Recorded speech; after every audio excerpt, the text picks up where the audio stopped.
is the current affairs analysis dated 2nd June 2020. These are the listed articles we are going to discuss. Let us start our discussion. First news, problems of interest rate differential in India. So, நமக்கு higher interest rate loans provide பண்ணுறது shorter term interest rate. So, இது ரீசனாக நம்ம கூட படித்தோம். Operation twist அப்படின்ற பேரில் RBI is doing to bridge the gap between shorter and the longer interest rates. So, மெயினாக பேங்க்ஸ் வந்து இப்போ ஹோம் லோன்ஸ் எல்லாம் நீங்கள் எடுத்துக்கிட்டிங்கன்னா 30 years 15 years ப்ரொவைட் பண்ணுற 20 years ப்ரொவைட் பண்ணுவாங்க. More than longer duration. Short term loans எடுத்துக்கிட்டிங்கன்னா வெரி லெஸ்ஸாக இருக்கும். Agriculture related loans or some personal loans will be the shorter லோன்ஸாக இருக்கும். அப்போது ஷார்ட்டர் லோன்ஸை பொறுத்த வரைக்கும் இன்ட்ரெஸ்ட் ரேட் ரொம்ப கம்மியாக இருக்கும். Not personal loan, other loans. So interest rate ரொம்ப கம்மியாக இருக்கும் because risk is very less in this shorter duration. So வர்றதுக்கான வாய்ப்புகள் அதிகமாக இருக்கும், ரிஸ்க்கு கம்மியாக இருக்கும். when it go longer, so longer டியூரேஷனுக்கு அந்த லோன் போகுது அப்படின்றப்போ அதோட ரிஸ்க் வந்து ரொம்ப ஹையாக இருக்கும். அதனால என்ன பண்ணுவாங்க அப்படின்னா இன்ட்ரெஸ்ட் ரேட் அதிகமாக போடும். That's the reason banks are putting larger higher interest rates. So இப்போ ஆர்பிஐ வந்து ரெப்போ ரேட்டில் பாலிசிஸ் எல்லாம் சேஞ்ச் பண்ண அப்புறம் பேங்க்ஸ் வந்து ஏன் வந்து லாங்கர் லோன்ஸுக்கான இன்ட்ரெஸ்ட் ரேட்டை குறைக்கலைன்னா because of the risk. Corporate companies வந்து நிறைய லைக் க்ரோஸ் கடன் வாங்கியிருக்காங்க இல்லையா, அந்த கடன் வந்து அடைப்பாங்க அப்படின்ற நம்பிக்கையை பேங்க்ஸுக்கு வந்து ஃப்யூச்சரில் அவங்க எப்படி இருப்பாங்க, இந்த சிச்சுவேஷன் கொலாப்ஸ் எக்கனாமிக் கொலாப்ஸ் ஆகும்போது அவங்க பே பண்ணுறதுக்கான வாய்ப்பு ரொம்ப கம்மி அப்படின்றப்போ they are not ready to reduce the interest rate for the longer loans அப்படின்றது தான். ஸோ லாங்கர் லோன்ஸ் இப்படி long term loans shorter term loans interest வந்து கேப் இருந்துச்சு அப்படின்னா என்னென்ன நடக்கும் அப்படின்னா இப்போ கம்பெனிஸ் வந்து பே பண்ண மாட்டாங்க. ஸோ கம்பெனிஸோட லோன்ஸ் வந்து எப்போவுமே வந்து ஹையர் இன்ட்ரெஸ்ட் ரேட்டில் இருக்கும். ஆட்டோமேட்டிக்காக they won't go for production. அப்போ மைக்ரண்ட் லேபர்ஸ் வந்து பாதிக்கப்படுவாங்க இப்போ கூட. So they won't get job. அப்போ ஃபேக்ட்ரிஸ் எல்லாமே ஷட் டவுன் ஆகும். அது மட்டும் இல்லை, இப்போது மைக்ரண்ட் லேபர்ஸ் இல்லைன்னா அங்கே இருக்கக்கூடிய லேபர்ஸ் வந்து கன்ஸ்ட்ரக்ஷன் இப்படிப்பட்டதான ஜாபில் ஈடுபடுத்தப்பட்டாலும் கவர்மெண்ட் பே பண்ணக்கூடிய payment to the construction works வந்து shorter like longer term loans அப்படின்றப்போ அந்த இன்ட்ரெஸ்ட் ரேட் வந்து பேங்க் பே பண்ணும்போது கவர்மெண்ட் பே பண்ணும்போது அது கம்மியாகிறதுக்கான வாய்ப்பு. So contractor will get affected because of the bridge gap between the long term loans and the short term interest loans. சரியா?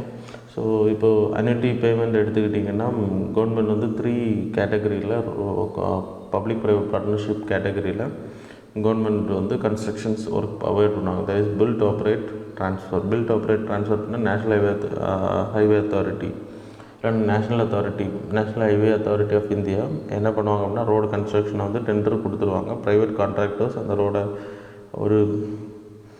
Contract எடுத்ததுக்கு பிறகு ஃபுல் ஒர்க்குமே அவங்க தான் பண்ணுவாங்க. ப்ரொக்யூர்மெண்ட் பண்ணுறதுலேருந்து எல்லா ஒர்க்குமே அவங்க தான் பண்ணுவாங்க. லேண்ட் அக்வஸ்டேஷன் மட்டும் national highway authority of India பண்ணி கொடுக்கும். சரியா? ஸோ அதுக்கு பிறகு அந்த இன்வெஸ்ட்மெண்ட் அதுக்கு தேவையான பணம் எல்லாமே ப்ரைவேட் பீப்புள் தான் போடுவாங்க. ப்ரைவேட் கான்ட்ராக்டர் போட்டதுக்கு பிறகு 15 years அவங்க வந்து டோல் கலெக்ட் பண்ணுவாங்க அதுக்கேற்ற மாதிரி. ஸோ அந்த டோல் கலெக்ட் பண்ணதுக்கப்புறம் they will hand over to the national highway authority of India. 15 yearsல அந்த ரோடை பழுது பார்க்குறது, ரிப்பேர் பண்ணுறது எல்லாமே வந்து இந்த கான்ட்ராக்டரோட contractor is sole authority to do everything. Road damage ஆனால் எல்லாமே இது வந்து கான்ட்ராக்டர்ஸை பொறுத்த வரைக்கும் இட் இஸ் அ பர்டன். ஏன்னா 15 years இட் வில் டேக் அவங்க இன்வெஸ்ட் பண்ண பணம் திருப்பி வர்றதுக்கு. தென் செகண்ட் மாடல் வந்து engineering and procurement construction EPC model. So இதை பொறுத்தவரை நேஷ்னல் ஹைவே அத்தாரிட்டி வந்து ப்ரைவேட் கான்ட்ராக்டர்ஸுக்கு வந்து பே பண்ணுவாங்க. So they will purchase everything, they will build the road and then work முடிஞ்சோடனே the government have to pay. So அதான் வந்து engineering procurement construction model. சரியா? அப்போது தேர்டு வந்து கேட்டகரி எடுத்துன்னா ஹைப்ரிட் அன்யூட்டி மாடல், HAM மாடல்னு பேர். இது ரெண்டுமே கலந்து வரும். EPCயும் BOTயும் கலந்து வரும். National highway authority of India என்ன பண்ணுவாங்க அப்படின்னா ரோடு கன்ஸ்ட்ரக்ஷன்ஸ் ஆரம்பிக்கும் போது 40% வந்து பே பண்ணிடுவாங்க. மீதி 60% அந்த கான்ட்ராக்டர் போட்டு பண்ணதுக்கு பிறகு ஸோ 15-20 yearsல அந்த 60% இன்ஸ்டால்மெண்ட்டில் ஒரு 3 installment 4 installmentல they use to pay. Government வந்து பே பண்ணோம். இது பெரிய அளவில் பாதிப்பை உருவாக்காது. ஸோ எனிவே இதெல்லாம் பே பண்ணும்போது கவர்மெண்ட் என்ன பண்ணுவாங்க அப்படின்னா இன்ட்ரெஸ்ட் ரேட்டை வந்து அதை பே பண்ணும்போது 20 இயர்ஸ்க்கு அப்புறம் பே பண்ணுறாங்க, இல்லைனா 20 இயர்ஸ் கேப்பில் பே பண்ணுறாங்க அப்படின்னா ஒவ்வொரு வருஷம் எக்ஸ்டன் ஆக இன்ட்ரெஸ்ட் ரேட் பே பண்ணணும். there is a payment of 3% interest rate. அப்போ கான்ட்ராக்டர்ஸ் வந்து பெனிஃபிட். இப்போது ரெப்போ ரேட்டை வந்து குறைக்கும் போது ஆர்பிஐ வந்து இன்ட்ரெஸ்ட் ரேட்டில் சேஞ்சஸ் பண்ணும்போது கவர்மெண்ட் என்ன பண்ணுவாங்க அப்படின்னா அவங்களோட like payment of interest rate வந்து வேரி ஆகும். அப்போது contractor will get affected because of this. That's the reason it was mention. சரியா? That's all. Then second news எடுத்திங்கன்னா social stock exchanges. So stock exchange நமக்கு தெரியும். இப்போ people are having a company registered as the company act, having like good market stability இருக்குது. அப்போது உங்கள் கம்பெனியோட ஷேர்ஸை வந்து நீங்கள் லிஸ்டிங் பண்ண முடியும். லிஸ்டிங்னா SEBI permission, security exchange board of India permission கொடுத்தாச்சு அப்படின்னா ஷேர் மார்க்கெட்டில் லிஸ்டிங் பண்ண முடியும் உங்களோட பங்குகள், கம்பெனியோட பங்குகளை. ஸோ அப்போ other person can purchase your shares. அந்த ஷேர்ஸை பர்ச்சேஸ் பண்ணும்போது உங்கள் கம்பெனிக்கு கேபிட்டல் கிடைக்கும், பணம் கிடைக்கும். அந்த பணத்தை வச்சு நீங்கள் கம்பெனி ரன் பண்ணணும். ஸோ அப்புறம் டிவிடெண்ட் வந்து கொடுக்கணும். டிவிடெண்ட் மீன்ஸ் ஷேர் ஹோல்டர்ஸுக்கு வந்து நீங்கள் ஷேர் பண்ணணும். ஸோ தட் இஸ் நார்மலாக நடக்கக்கூடியது. இது வந்து profit owned company. So social stock exchange எடுத்துக்கிட்டிங்கன்னா நம்ம இன்றைக்கி நான் ப்ராஃபிட் ஆர்கனைசேஷன் நிறைய இருக்குது. லெப்ரஸிக்கு பண்ணுறதா இருக்கட்டும், எய்ட்ஸ் பேஷண்ட்ஸ் வந்து தடுக்கிற, என்வாயர்மெண்டல் கன்சர்ன்ஸ், அதே மாதிரி டிரான்ஸ்ஜெண்டர் பீப்புளுக்காக, சைல்டுக்காக. ஸோ இதேமாதிரி நிறைய கிட்டத்தட்ட இந்தியாவை பொறுத்த வரைக்கும் 3 மில்லியன் 30 லேக்ஸுக்கு மேலே என்ஜிஓஸ் இருக்குது. இந்த என்ஜிஓஸ் எல்லாமே ஃபண்ட் ஸ்கேர்சிட்டினால் பாதிக்கப்படுறாங்க. நிறைய என்ஜிஓஸுக்கு வந்து ஃபாரின் ஃபண்டிங் வரும் நார்மலாக. சில என்ஜிஓஸ் வந்து அவங்க பண்ணக்கூடிய வேலைகள் வெளியில் தெரியாமல் இருக்கனால ஃபண்டிங் டொனேஷன்ஸ் வராது. அப்போ இந்த என்ஜிஓஸ் எல்லாம் செபி இப்போ ரீசெண்டாக அமைச்ச ஒரு கமிட்டி, ஹுசைன் கமிட்டி, ஷஹத் ஹுசைன் கமிட்டின்னு பேர், ஷஹத் ஹுசைன் கமிட்டி. அந்த கமிட்டியோட ரெக்கமெண்டேஷனில் சோஷியல் ஸ்டாக் எக்ஸ்சேஞ்ச் வந்து இந்தியாவில் அலோவ் பண்ணணும். பிஎஸ்சி அண்ட் என்எஸ்சியில், national stock exchange and BSC.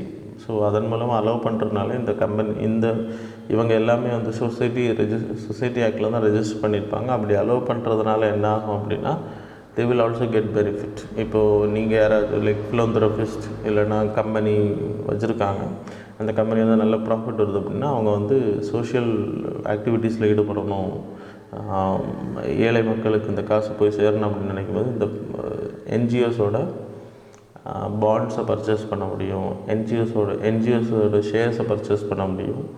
So mutual ஃபண்ட்ஸில் invest பண்ண முடியும். ஸோ இந்த 3 கேட்டகரி வந்து ரெக்கமெண்ட் பண்ணியிருக்காங்க. இது ஆக்சுவலாக கனடா, லண்டன் போன்ற கண்ட்ரீஸில் ஆல்ரெடி இம்ப்ளிமெண்டேஷனில் இருக்குது. ஸோ இதை இம்ப்ளிமெண்ட் பண்ணுறது ரெக்கமெண்டேஷன் வந்துருக்கு. That's why it was in news.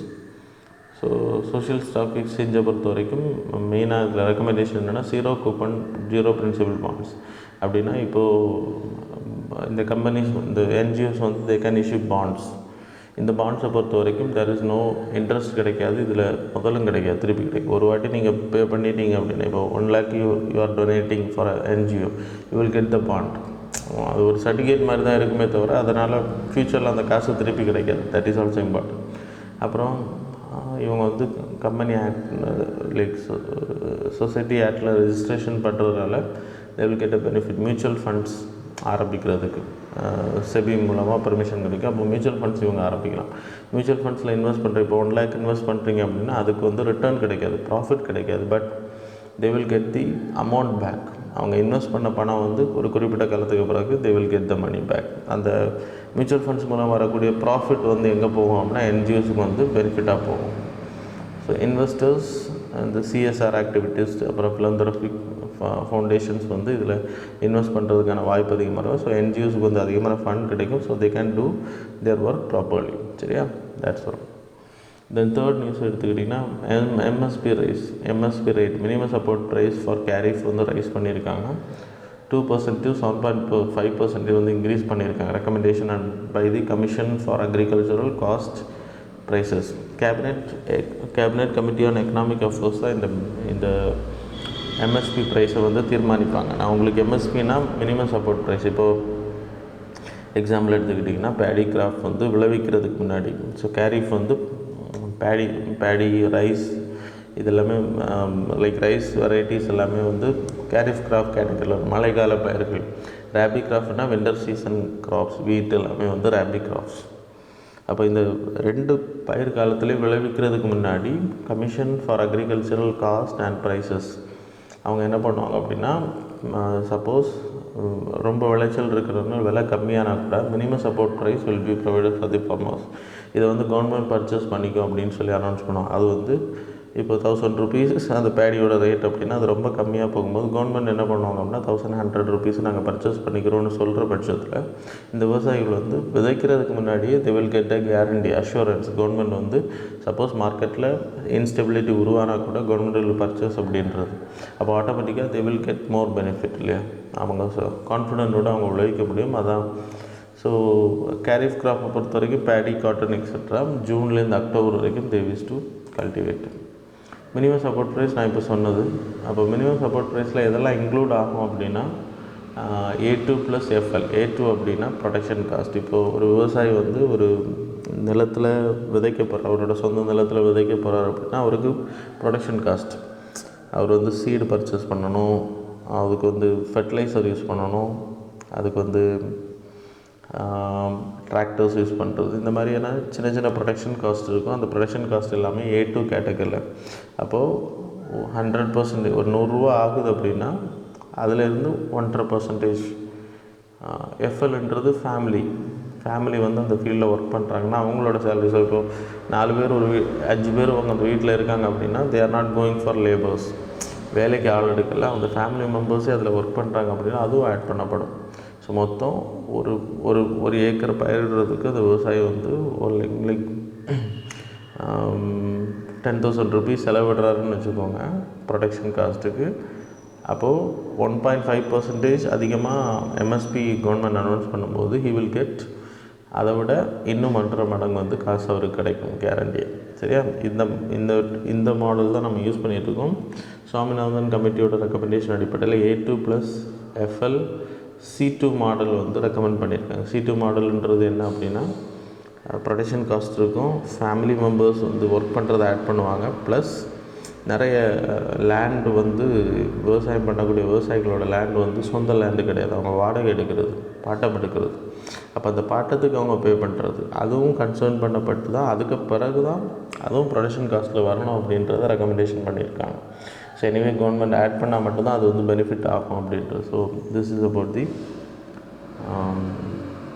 A2 + FL மாடல்ன்றது. சரியா, so cabinet committee and economic affairs தான் இந்த அவங்களோட ரெக்கமெண்டேஷன் அடிப்படையில், that is recommendation from the commission for agricultural cost and prices, அவங்களோட ரெக்கமெண்டேஷன் அடிப்படையில் அதை இம்ப்ளிமெண்ட் பண்ணுவாங்க. சரியா, எம்எஸ்பி கால்குலேஷன் அவங்களுக்கு சொல்லிட்டேன்.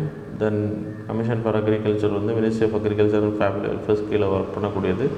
இவங்களோட கம்போசிஷன் எடுத்துன்னா chairman, member secretary, 1 member official member இருப்பாங்க அண்ட் 2 மெம்பர்ஸ் நான் அஃபிஷியல் மெம்பர்ஸ் இருப்பாங்க.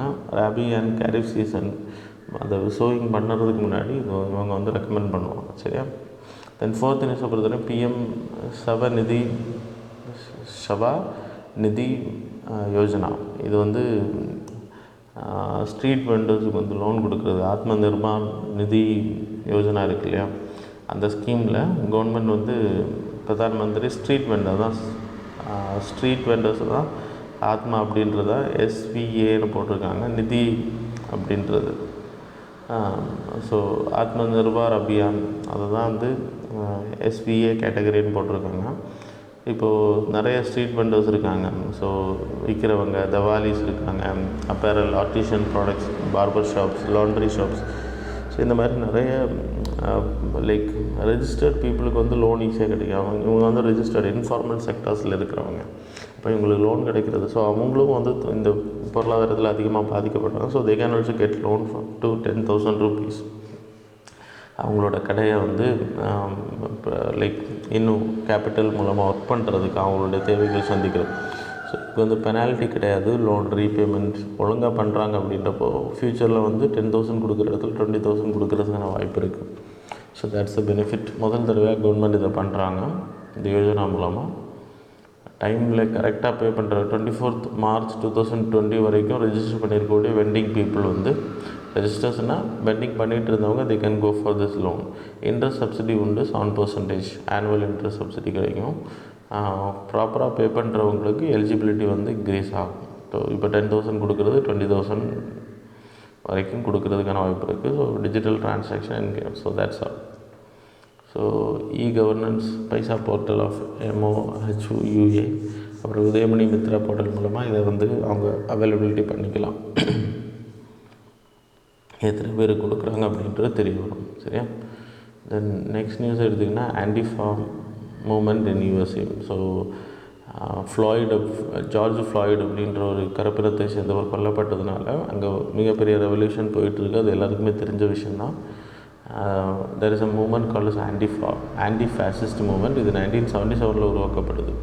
அங்கே நடக்கக்கூடிய ஃபேசிசம் கேட்டகரிக்கு எதிராக 1968 மார்ட்டின் லூதர் கிங் வந்து அசோசினேஷன் பண்ணப்பட்டதுக்கு பிறகு அந்த டைம் பீரியடில் மிகப்பெரிய கலவரங்களும் ரெவல்யூஷனரி ஆக்டிவிட்டீஸும் நடந்திருக்கு. ஆனால் அதுக்கு பிறகு கிட்டத்தட்ட ரொம்ப வருஷத்துக்கு பிறகு இப்போ நடக்குது அப்படின்றது.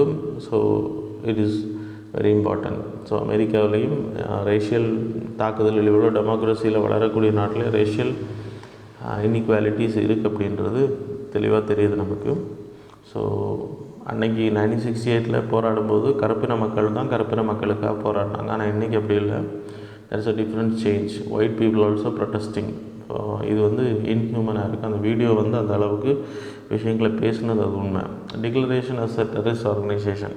இந்த ஆன்டிஃபா மூமெண்ட் வந்து ஸோ தே ஆர் இந்த ரெவல்யூஷனரி ஆக்டிவிட்டீஸ் இது போராட்டத்தின் மூலமாக ரைட்ஸை பெறுறது வேலை நிறைய இடத்துல கலவரங்களை உருவாக்குறாங்க. ஸோ இது வந்து பெரிய அளவில் பாதிக்கப்பட்டிருக்கு.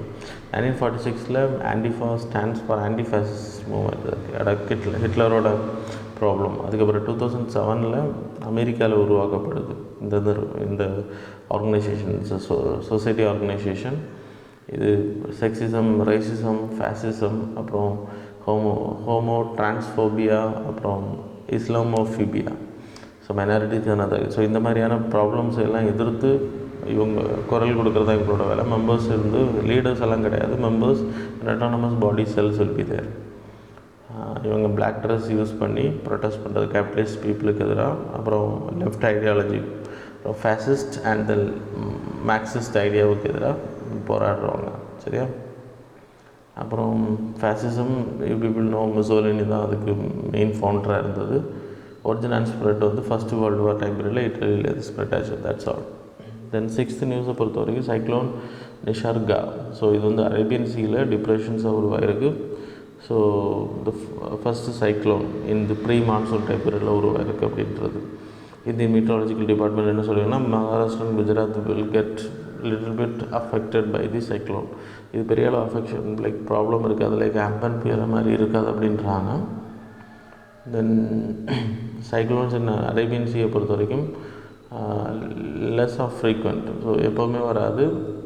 ப்ரீ மான்சூன் டைம் பீரியடில் அதிகமாக வரும். லாஸ்ட் இயர் 2019 பே ஆஃப் பெங்காலை கம்பேர் பண்ணும்போது அரேபியன் சீல தான் அதிகமான புயல் வந்திருக்கு. வாயு, ஹிக்கா, கயர், மகா, பவன் அப்படின்ற நிறைய புயல்கள் வந்திருக்கு. ஆனால் பே ஆஃப் பெங்காலை எடுத்துக்கிட்டிங்கன்னா பபுக், ஃபனி அண்ட் புல்புல் இப்படி 3 புயல்கள் தான் அங்கே பே ஆஃப் பெங்கால் ஏரியாவில் தான் அரேபியன் சீல அதிகமாக வந்திருக்கு அப்படின்னு சொல்லி because of the heat climatical changes. Tropical cyclone எடுத்துக்கிட்டிங்கன்னா இட்ஸ் அ வார்ம் ஏரியாவில் வரும். இது ஏற்கனவே நமக்கு தெரிஞ்சது தான். 28 டிகிரி சென்டிகிரேட் மேலே, 35 டிகிரி சென்டிகிரேட் அந்த டைம். அது மாதிரி ஈக்குவேட்டருக்கு மேலே 5 டிகிரி நார்த் அண்ட் 5 டிகிரி சவுத்தில் இருந்து 30 degree north and 30 degree south வரைக்கும் ஒரிஜினேட் ஆகக்கூடிய cyclones. America, northern American Atlantic ஏரியாவில் ஹுரிக்கேன்ஸ்னு பேர். அதே இது ஈஸ்டர்ன் பசிபிக் ஏரியாலையும். டைஃபூன்ஸ் வந்து சவுத் ஈஸ்ட் ஏஷியாவில் டைஃபூன்ஸ், சைனாவில் டைஃபூன்னு கூப்பிட்றாங்க. இந்தியாவை பொறுத்தவரை it will be called tropical cyclones. That normal cyclones தான் நம்ம சொல்கிறது. ட்ராபிக்கல் சைக்ளோனை பொறுத்தவரை நார்தன் ஹெமிஸ்பியரில் it will rotate in anti clockwise direction. Southern ஹெமிஸ்பியரில் it will rotate in clockwise direction. That's all. SPIC MACAY அப்படின்றது பிரைம் மினிஸ்டர் வந்து ரீசெண்டாக அந்த இன்டர்நேஷ்னல் கன்வென்ஷனில் வீடியோ கான்ஃபரன்ஸ் மூலமாக பேசியிருக்காரு. ஸ்பிக் மேக்கே அப்படின்றது society for promotion of Indian classical music and cultural among youth. அதை promote பண்ணுறதுக்கு டாக்டர் கிரண் சேத் அப்படின்றவர் அதை உருவாக்கியிருக்கார். இட்ஸ் சொசைட்டி ரெஜிஸ்ட்ரேஷன் மூலமாக உருவாக்கப்பட்ட ஆர்கனைசேஷன் தான். இன்றைக்கி ஸ்பிக் மேக்கேயோட கன்வென்ஷனில் நேச்சுரல் வாக்கை பற்றி இன்ட்ரடியூஸ் பண்ண heritage walk, literature walk, so அது கூட யோகாவையும், அப்புறம் மியூசிக் வந்து ஏக் பாரத் சஸ்தா பாரத் அப்படின்ற ப்ரோக்ராமில் அது மிகப்பெரிய பங்காற்றுது அப்படின்றதையும் பிரைம் மினிஸ்டர் சொல்லியிருக்கார். சரியா? ஸோ அப்புறம் இந்த ஆர்கனைசேஷனுக்கு ராஜீவ்காந்தி சதா பாவனா அவார்டு வந்து ப்ரொவைட் பண்ணியிருக்காங்க. ஸோ இவங்களோட மெயின் பர்பஸ் வந்து கல்ச்சர் லைக் கிளாசிக்கல் மியூசிக்கை வந்து ஆல் ஓவர் இந்தியாவில் உள்ள யூத்துக்கு வந்து ப்ரொமோட் பண்ணுறது. So that's all. இந்த டிஆர்டிஓ அல்ட்ரா சர்ச் அப்படின்ற ஒரு லைக் எக்யூப்மெண்ட்ஸை வந்து கண்டுபிடிச்சிருக்காங்க.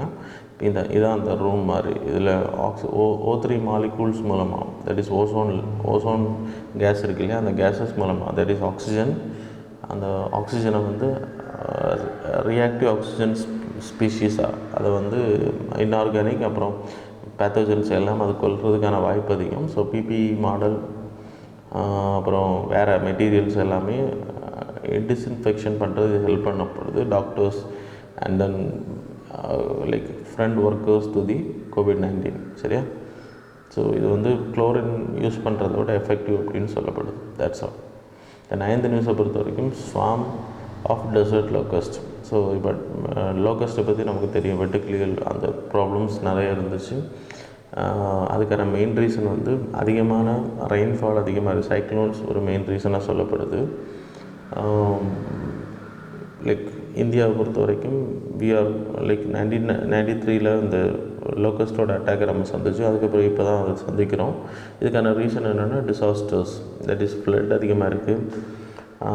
குளோபல் வார்மிங் ஒரு ரீசன்.